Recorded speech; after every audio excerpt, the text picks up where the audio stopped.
রাতে শুরু বাংলাদেশের Asia cup super formation. Group পর্ব পেরোতে বন্ধুর ভূমিকা পালন করা শ্রীলঙ্কাই এবার প্রতিপক্ষ। বিগ ম্যাচের জন্য প্রস্তুত টাইগাররা। টিম স্পিরিটটা ভালো লেগেছে। ইম্পর্টেন্ট যেটা আমার কাছে এই টিমের মনে হচ্ছে যে বাউন্স ব্যাক করতে পারে তারা। We just need to think about winning the game. Run রেটটা পরে কী হবে সেটা পরে দেখা যাবে। শীর্ষ 4 নিশ্চিতে ভাগ্যের সহায়তা পাওয়া দলের ওপরে পূর্ণ আস্থা বুলবুল বাশারদের। ভুল শুধরে চমকপ্রদ পারফরমেন্স দেখাবে লিটনরা, প্রত্যাশা নান্নুর। ইংলিশ প্রিমিয়ার লিগের বিগ ম্যাচে রাতে চেলসির মুখোমুখি হবে ম্যানচেস্টার ইউনাইটেড। টেবিলের শীর্ষস্থান আরও পাকা করতে এভারটনের মুখোমুখি হবে লিভারপুল। এবং লা লিগায় টানা 5ম জয়ের খোঁজে স্প্যানিওলের মুখোমুখি হবে টপার রিয়াল মাদ্রিদ। ইন্টার মায়ামির সঙ্গে শিগগিরই নতুন চুক্তি করবেন মেসি, বললেন মাসচেরানো।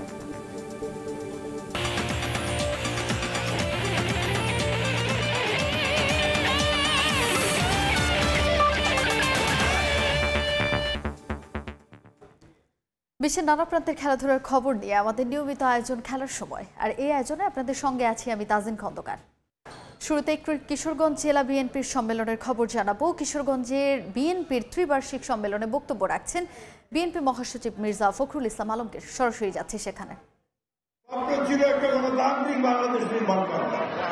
স্বপ্ন ছিল একটা আধুনিক একটা বাংলাদেশ নির্মাণ করা। সেই স্বপ্নকে বাস্তবায়িত করার জন্য শহীদ জিয়া এই দল প্রতিষ্ঠা করেছিলেন, বাংলাদেশ জাতীয়তাবাদী দল। শহীদ প্রেসিডেন্ট জিয়া রহমানের যোগ্য নেতৃত্বে যে দেশে 1974 সালে দুর্ভিক্ষ হয়েছিল, লক্ষ লক্ষ মানুষ না খেতে পেয়ে মারা গিয়েছিল, লঙ্গরখানায় একটুকু রুটির জন্য কারাকারি করত কুকুরের সঙ্গে। যে সময়ে বাসন্তী, রামপুরের বাসন্তী তার লজ্জা নিবারণ করবার জন্য একটুকু কাপড় পায়নি, মাছের জাল দিয়ে তার লজ্জা নিবারণ করেছিল। সেই অবস্থা থেকে পট পরিবর্তনের পরেই শহীদ জিয়া রহমান যখন দায়িত্ব দিয়েছিলেন, শহীদ রাষ্ট্রপতি জিয়া রহমান রাষ্ট্র পরিচালনা, তখন তিনি বাংলাদেশকে অতি অল্প সময়ের মধ্যে বদলে দিয়েছিলেন। তিনি বহুদলীয় গণতন্ত্রের প্রতিষ্ঠা করেছিলেন। আজকে যে গণতন্ত্রের কথা আমরা বলছি, অনেকে বলছে সেই গণতন্ত্রকে একদলীয় শাসন ব্যবস্থা থেকে, বাকশাল থেকে বহুদলীয় গণতন্ত্রে নিয়ে এসেছিলেন শহীদ প্রেসিডেন্ট জিয়া রহমান। সেদিন নির্বাচন দিয়েছিলেন, জনগণের ভোটের মধ্য দিয়ে জনগণের পার্লামেন্ট প্রতিষ্ঠা করেছিলেন। কিশোরগঞ্জ জেলা বিএনপির ত্রিবার্ষিক সম্মেলনে বক্তব্য রাখছেন বিএনপি মহাসচিব মির্জা ফখরুল ইসলাম আলমগীর। বক্তব্যের বাকি অংশ দেখতে ভিজিট করুন সময় টিভির ফেসবুক পেজে। রাজধানীর কাকরাইলে তারুণ্যের রাষ্ট্রচিন্তার তৃতীয় সংলাপে বক্তব্য রাখছেন বিএনপির স্থায়ী কমিটির সদস্য সালাউদ্দিন আহমেদ। সরাসরি যাচ্ছে সেখানে। সৃজনশীল, গবেষণামুখী, বিজ্ঞানমুখী এবং বৈচিত্র্যময় সর্বোপরি সবার জন্য শিক্ষা চাই। লাস্টেরটা দিয়ে শুরু করি। সবার জন্য শিক্ষা আমরা বহু বছর আগে থেকেই চাই। কার্যকর কি ভূমিকা কারা রেখেছে? সবার জন্য শিক্ষা বাস্তবায়নের জন্য আমরা 1991 সালে দেশনেত্রী বেগম খালেদা জিয়ার ঘোষণা মতে বাংলাদেশের সবার জন্য শিক্ষা কার্যক্রম শুরু করি। শহীদ রাষ্ট্রপতি জিয়া রহমান গণশিক্ষা কার্যক্রমের মধ্য দিয়ে সাক্ষরতার অভিযান চালিয়ে বয়স্কদের জন্য বয়স্ক শিক্ষা পাঠশালা এবং কর্মসূচি প্রণয়ন করে সাক্ষরতার হার বাড়িয়েছিলেন। এই জন্যই সবসময় বলি, বাংলাদেশে যা কিছুই সংস্কার এবং উৎপাদনশীল শিক্ষা, উন্নয়ন এবং সমৃদ্ধির পরিকল্পনা প্রণীত হয়েছে, বাস্তবায়ন হয়েছে, সকল কিছুই বিএনপির হাত ধরেই শুরু হয়েছে। অন্যান্য সরকারের কিছু কিছু কৃতিত্ব নাই সেটা বলবো না, কিন্তু উল্লেখ করার মতো নয়। আমরা এই প্রাইভেট সেক্টরের জন্য যে দ্বার উন্মুক্ত করলাম, শিল্প কারখানা, গার্মেন্ট শিল্পের জন্য যে উদ্যোগ প্রথম থেকে রাষ্ট্রপতি জিয়া রহমান গ্রহণ করলেন, বিদেশে শ্রমিক রপ্তানির যে উদ্যোগ তিনি গ্রহণ করলেন, তার সবকিছুর উপকার ভোগিত এই নেশন এখনো পর্যন্ত এবং সামনেও পেয়ে যাবে। তারুণের রাষ্ট্রচিন্তার তৃতীয় সংলাপে বক্তব্য রাখছেন বিএনপির স্থায়ী কমিটির সদস্য সালাউদ্দিন আহমেদ। আমরা সরাসরি যুক্ত ছিলাম সেখানে। দর্শক, বক্তব্যের বাকি অংশ দেখতে ভিজিট করুন সময় টিভির ফেসবুক পেজে। এবারে খেলার সময় নিয়মিত আয়োজনে ফিরছি। শুরু হচ্ছে টাইগারদের এশিয়া কাপ সুপার 4-এর মিশন। সপ্তাহখানেকের কম সময়ের ব্যবধানে আবারও প্রতিপক্ষ সেই শ্রীলঙ্কা। ম্যাচের আগের দিন আইসিসি একাডেমিতে অনুশীলন করেছে বাংলাদেশ। অন্যদিকে অনুশীলন না করলেও সাম্প্রতিক সময়ে ম্যাচ খেলার অভিজ্ঞতা থাকায় আত্মবিশ্বাসী শ্রীলঙ্কা। ম্যাচ শুরু হবে রাত 8:30টায়। দুবাই থেকে সহকর্মী সাব্বির মিতুনের ম্যাচ প্রিভিউ। ফুরফুরে মেজাজে টিম বাংলাদেশ। একদিন আগেও যে টুর্নামেন্টে অনিশ্চিত ছিল ভবিষ্যৎ, সেখানে এখন নতুন জীবন পেল লিটন কুমার দাসের দল। তবে গ্রুপ পর্বে শ্রীলঙ্কা ম্যাচের অভিজ্ঞতাটা ভয়ঙ্কর। কোনো বিভাগেই দাঁড়াতে পারেনি টিম বাংলাদেশ। অল্প কদিনের ব্যবধানে ঘুরে দাঁড়ানো সম্ভব তো। শন টেইট অবশ্য আত্মবিশ্বাসী। এটা নতুন একটা দিন। এই ধরনের টুর্নামেন্টের সৌন্দর্য হচ্ছে দ্রুতই ম্যাচ খেলতে হয়। দ্রুতই ম্যাচ খেলার ফলে অতীত ভুলে যাওয়ার এটা ভালো সুযোগ। যতটা সম্ভব পরের ম্যাচে মনোযোগ দেওয়ার সুযোগ থাকে। শ্রীলঙ্কার বিপক্ষে খরুচে ছিলেন মোস্তাফিজ। কাটার মাস্টারকে নিয়ে অবশ্য চিন্তা নেই পেস বোলিং কোচের। তাকে অত বেশি শেখানোর কিছু নেই, সে অভিজ্ঞ। ওর সাথে কাজ করাটা উপভোগ করি। ও একজন ভালো নেতাও। শেষ 3 মাসে এই নিয়ে পঞ্চমবারের মতো বাংলাদেশের মুখোমুখি হতে যাচ্ছে শ্রীলঙ্কা। 4 দেখায় দুই দলের জয় সংখ্যা সমানে সমান। একে অন্যের শক্তিমত্তা জানে দুর্বলতাও। সেটাই কাজে লাগাতে চাচ্ছেন দলটার ব্যাটিং কোচ। আমরা বাংলাদেশের সঙ্গে গত 3-4 মাসেই 4-5টা ম্যাচ খেলেছি। আমরা তাদের শক্তি ও দুর্বলতা জানি। আমি নিশ্চিত আমাদের ছেলেরা ভালো লড়াই করবে। তারা খুব ভালো দল। আশা করছি আমাদের ছেলেরা তাদের বিপক্ষে পরিকল্পনা ঠিকঠাক বাস্তবায়ন করতে পারবে। তবে এই ম্যাচে অনিশ্চিত ভেলা লাগে। বাবার মৃত্যুতে দেশে ফিরে গিয়েছেন 22 বছরের স্পিনার। বাংলাদেশ ম্যাচে তাকে পাবার সম্ভাবনা কম, যদিও গ্রুপ পর্বে তাকে ছাড়াই খেলেছিল শ্রীলঙ্কা। বাংলাদেশ দলের জন্য সে ম্যাচ থেকে শিক্ষা নিয়ে ঘুরে দাঁড়ানোর বিকল্প নেই। সুপার 4-এ এই পরীক্ষাটাই আপাতত সহজ বলা চলে টাইগারদের জন্য। বিশেষ করে বোলিং ইউনিটটা নিয়ে ভালো কিছু করতে না পারলে লঙ্কানদের লম্বা ব্যাটিং অর্ডার ভোগাবে নিঃসন্দেহে।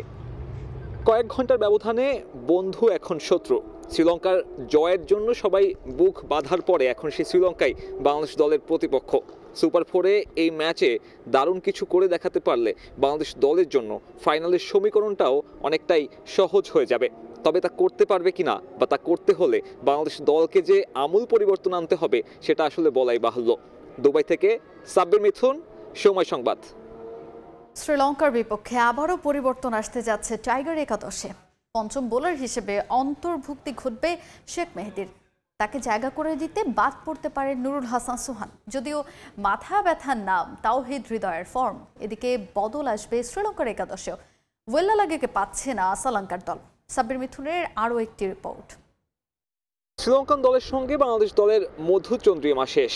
এখন লঙ্কানদের আটকানোটাই বাংলাদেশ দলের একমাত্র লক্ষ্য এবং সেই বন্ধুত্বকে ইতি জানিয়ে বাংলাদেশ দল চাইবে এই ম্যাচে যতটুকু ভালোভাবে নিজেদেরকে সংশোধন করা যায় গ্রুপ পর্বের সেই তিক্ত অভিজ্ঞতা থেকে। এবং বাংলাদেশ দলে এই ম্যাচে নিঃসন্দেহে পরিবর্তন আসতে যাচ্ছে। বাংলাদেশ দল আগের ম্যাচে একটা বোলার কম নিয়ে খেলেছে, তবে শ্রীলঙ্কার যে লম্বা ব্যাটিং অর্ডার সেখানে আসলে বাংলাদেশ দল নিঃসন্দেহে চাইবে আরও একটা পুরোদস্তুর বোলিং অপশন অ্যাড করতে। এবং সেক্ষেত্রে সব থেকে বেশি এগিয়ে শেখ মেহেদী। গ্রুপ পর্বে শ্রীলঙ্কানদের বিপক্ষে দলের অন্যতম সফল একজন বোলার ছিলেন, উইকেট পেয়েছিলেন। শ্রীলঙ্কার টপ অর্ডারকেও ভুগিয়েছেন। এই শেখ মেহেদীকে জায়গা করে দিতে বাংলাদেশ দল থেকে বাদ পড়তে যাচ্ছেন অন্তত একজন ক্রিকেটার, এবং সেটা হতে পারে নুরুল হাসান সোহান। নুরুল হাসান সোহান শেষ ম্যাচে ছোট একটা ক্যামিও খেললেও সোহানের যে রোলটা উইকেট কিপিং ব্যাটার, সেই রোল বর্তমানে অন্যান্য প্লেয়ারদের থাকার কারণে তার জন্য বাদ পড়াটার সংখ্যা সব থেকে বেশি। এবং তাওহিদ হৃদয়কে নিয়ে নানান সমালোচনা থাকলেও তাওহিদ হৃদয়কে যে টিম ম্যানেজমেন্ট পছন্দ করে কিংবা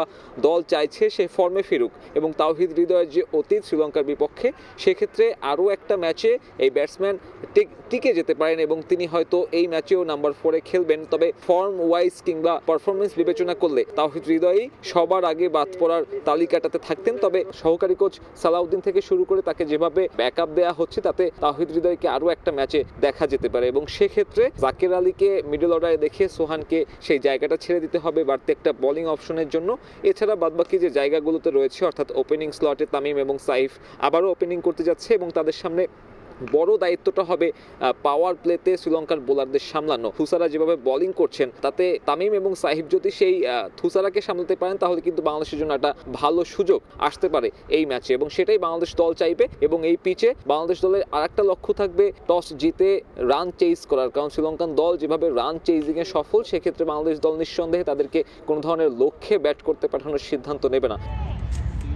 অন্যদিকে শ্রীলঙ্কা দলে একটা পরিবর্তন অবশ্যম্ভাবী ভেলা লাগে, যেহেতু দেশে ফিরে গিয়েছেন এবং সে ম্যাচ ডেতে আবার দলের সঙ্গে অংশগ্রহণ করবেন সেক্ষেত্রে তাকে এই ম্যাচে খেলানোর ঝুঁকি নিতে চাইবে না শ্রীলঙ্কান টিম ম্যানেজমেন্ট। সেক্ষেত্রে হয়তো থিকসেনাকে দেখা যেতে পারে শ্রীলঙ্কান বোলিং লাইন আপে। দুবাই থেকে সাব্বির মিথুন, সময় সংবাদ।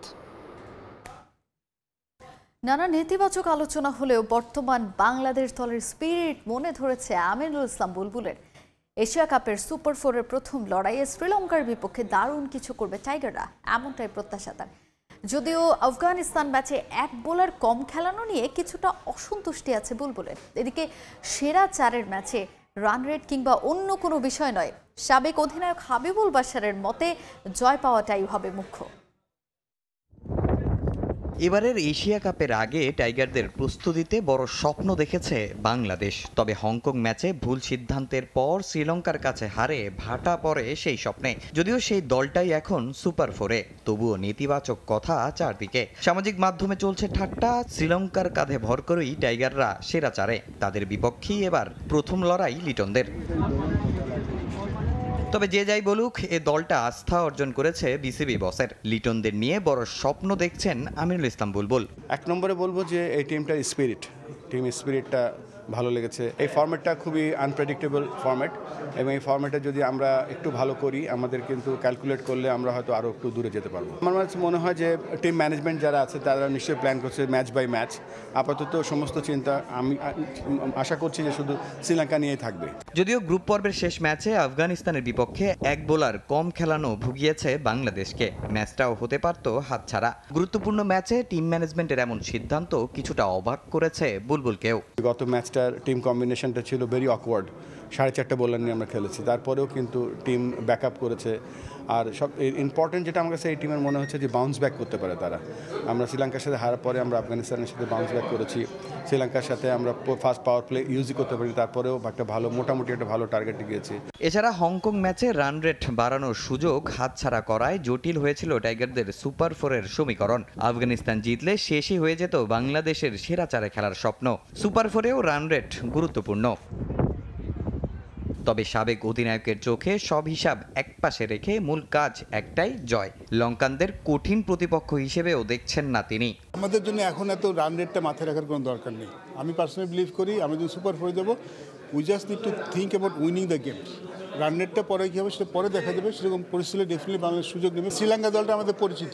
আমরা এই টুর্নামেন্টের প্রথম ম্যাচটা হেরেছিলাম, কিন্তু তার আগের সিরিজটাতে কিন্তু শ্রীলঙ্কাকে আমরা হারিয়েছিলাম। T20 ফরম্যাটে 4টা বোলার নিয়ে খেলা একটু রিস্কি, আমরা সবাই জানি। সেই রিস্কটা দলটা নিয়েছে, সেই রিস্কটা কাজে লেগেছে, বাট সবসময় তো কাজে লাগবে না। আমার মনে হয় যে কন্ডিশন অনুযায়ী 11 করা হয়, তার উপরে ডিপেন্ড করে আসলে টিম নিশ্চয়ই সেভাবে চিন্তা করছে। এবার দেখার পালা শ্রীলঙ্কার বিপক্ষে লড়াই দিয়ে শুভ সূচনা করতে পারে কিনা টাইগাররা।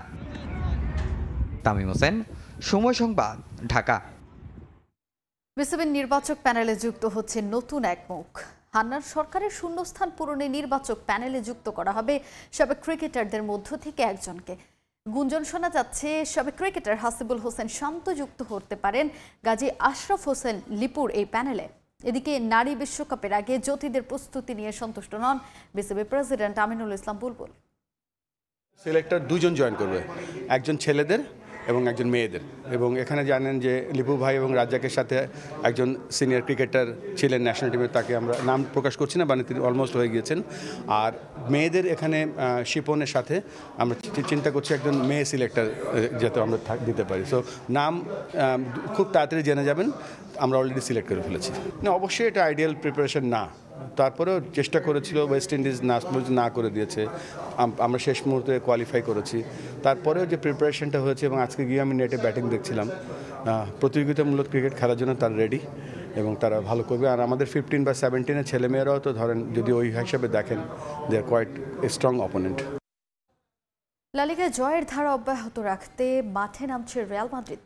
ঘরের মাঠে লস ব্লাঙ্কোদের প্রতিপক্ষ স্প্যানিয়ল। চলতি মৌসুমে নতুন কোচ শাবির অধীনে টানা 5 ম্যাচ অপরাজিত রিয়াল মাদ্রিদ দারুণ আত্মবিশ্বাসী এই ম্যাচের আগেও।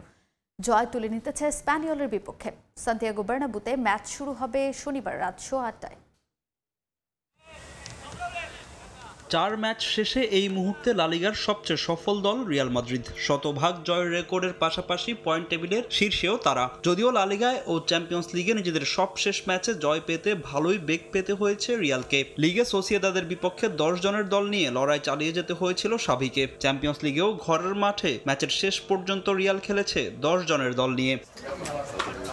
সেই অভিজ্ঞতা ভুলে নতুন করে শুরু করতে চান রিয়াল কোচ। যদিও একাদশ সাজাতে গিয়ে মধুর সমস্যায় পড়েছেন সাবি। লেফট উইঙ্গে রদ্রিগোকে গেম টাইম দিতে বেঞ্চে বসাচ্ছেন ভিনিসিয়াসকে। আর ইনজুরি থেকে কামাভিঙ্গা, জুড বেলিংহাম ও এনরিক ফেরায় দল নির্বাচনে চ্যালেঞ্জ বেড়েছে সাবির।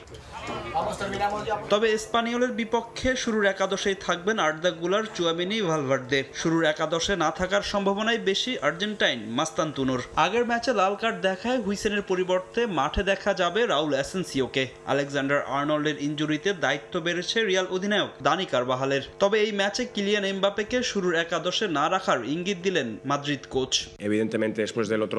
খেলোয়াড়দের ওয়ার্কলোড ম্যানেজ করার বিষয়টা খুবই গুরুত্বপূর্ণ।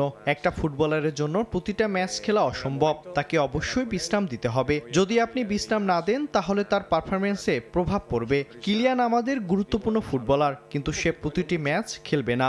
আর এম্পানিওয়েলের বিপক্ষে আমরা জয় তুলে নিতে চাই, কারণ আমাদের দলের সব ফুটবলারই এখন আত্মবিশ্বাসে ভরপুর। যদিও রিয়ালের কঠিন পরীক্ষা নেবে স্প্যানিওল। লা লিগায় এখন পর্যন্ত আনবিটেন তারা। তবে সান্তিয়াগো বার্নাবুর পরিসংখ্যান কথা বলছে রিয়ালের পক্ষে। 1996 সালের পর থেকে রিয়ালের বিপক্ষে অ্যাওয়ে ম্যাচে কখনো যে জয় পায়নি স্প্যানিওল। ফাহিম ইসলাম, সময় সংবাদ। আবারও কঠিন ম্যাচের সামনে ম্যানচেস্টার ইউনাইটেড। ইপিএলে এবার রেড ডেভিলসের প্রতিপক্ষ ক্লাব বিশ্বকাপ চ্যাম্পিয়ন চেলসি। ওল্ড ট্রাফোর্ডে ম্যাচ শুরু শনিবার রাত 10:30টায়। আর এক ম্যাচে টপার লিভারপুল মুখোমুখি হবে এভারটনের। এই ম্যাচটি মাঠে গড়াবে বিকেল 5:30টায়।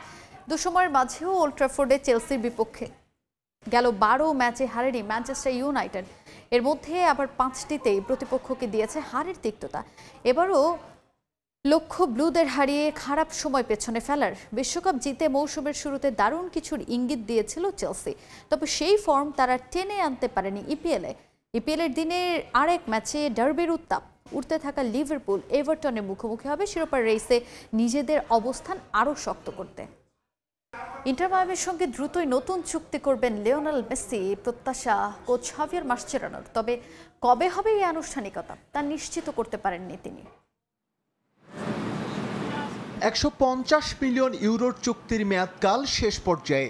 ইন্টার মায়ামির সঙ্গে লিওনেল মেসির সম্পর্ক শেষ পৃষ্ঠায়। এখান থেকে আবার নতুন অধ্যায়ের সূত্রপাত হওয়ার গুঞ্জন। তবে লম্বা সময় পেরিয়ে গেলেও গল্পের প্রথম লাইন এখনো অলিখিত। সম্ভাবনা কেবল উড়ো খবরেই সীমাবদ্ধ। মেসিকে ফ্লোরিডায় রাখতে চেষ্টার কোনো কমতি নেই ইন্টার মায়ামির। সম্প্রতি ক্লাব সংশ্লিষ্ট একজন দাবি করেন মেসির ইচ্ছে মতোই হচ্ছে নতুন চুক্তি। তবে দিন 2 পার হলেও দেখা মেলেনি আনুষ্ঠানিকতার। মেসির এজেন্টের পক্ষ থেকেই নাকি ঝুলিয়ে রাখা হয়েছে বিষয়টা। শুধু খেলা উদ্দেশ্য করে নয়, লিওনেল মেসিকে নতুন করে চুক্তিবদ্ধ করার ভিন্ন একটি কারণও আছে ইন্টার মায়ামির। মায়ামি আন্তর্জাতিক বিমানবন্দরের কাছে নতুন করে একটি স্টেডিয়াম তৈরি করছে ক্লাব কর্তৃপক্ষ। সামনের বছর যেটি উদ্বোধনের পরিকল্পনা হেরন্সের। এজন্য এরই মধ্যে বেশ উচ্চ মূল্যে টিকিট বিক্রি করা হয়েছে। শেষ পর্যন্ত মেসিকে যদি ইন্টার মায়ামি ধরে রাখতে না পারে, তবে স্টেডিয়ামের উদ্বোধনী প্রোগ্রামের দর্শক আগ্রহে ভাটা পড়বে। এ কারণেই মেসিকে রিসাইন করতে সর্বোচ্চ সর্বোচ্চটা দিয়ে চেষ্টা করছে ডেভিড বেকহ্যামের টিম। মেসি যে ইন্টার মায়ামিতে থাকবে বা নতুন করে আবারও চুক্তি করবে এই ঘোষণা দেওয়ার সক্ষমতা আমার নেই, তবে আশা রাখছি ক্লাবের পক্ষ থেকে এই ঘোষণা খুব দ্রুতই আসবে। এটা শুধু ইন্টার মায়ামির জন্যই সুখবর নয়, পুরো মেজর লিগ সকারের জন্য আনন্দের বিষয়। মেসি যদি লম্বা সময় এখানে থেকে যায় তবে পুরো মার্কিন যুক্তরাষ্ট্রেই তার ইতিবাচক প্রভাব পড়বে। আমাদের আরও কিছু সময় অপেক্ষা করতেই হবে। যখন আনুষ্ঠানিক ঘোষণা আসবে তখন সবাই জানবে বিষয়টা। চলতি মৌসুমে এখন পর্যন্ত 20 গোল করেছেন লিওনেল মেসি, যা MLS এর দ্বিতীয় সর্বোচ্চ। এছাড়াও তার অ্যাসিস্ট আছে আরও 11টি। গেল মৌসুমে 34 ম্যাচের মধ্যে 15 ম্যাচ না খেলেও মেজর লিগ সকারের মোস্ট ভ্যালুয়েবল ফুটবলার নির্বাচিত হয়েছিলেন তিনি। এই পরিসংখ্যানে স্পষ্ট MLS এ কতটা প্রভাব বিশ্বের সর্বকালের সেরা ফুটবলারের। SM ইকবাল, সময় সংবাদ। এ পর্যায়ে খেলার সময় শীর্ষ সংবাদগুলো জানিয়ে দিচ্ছে আরেকবার। রাতে শুরু বাংলাদেশের Asia cup super 4 mission. Group পর্ব পেরোতে বন্ধুর ভূমিকা পালন করা সেই শ্রীলঙ্কায় এবার প্রতিপক্ষ। বিগ ম্যাচের জন্য প্রস্তুত টাইগাররা।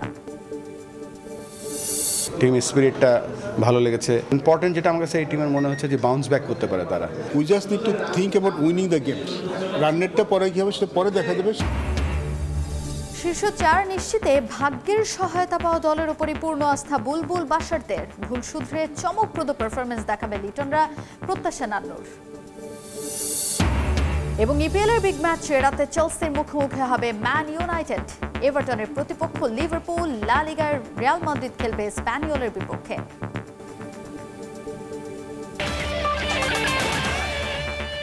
এই ছিল খেলার সময় এখনকার আয়োজনে। এরপর দুপুরের সময় আপনাদের সঙ্গে থাকবেন সহকর্মী তামিম তোহা খান্তাম।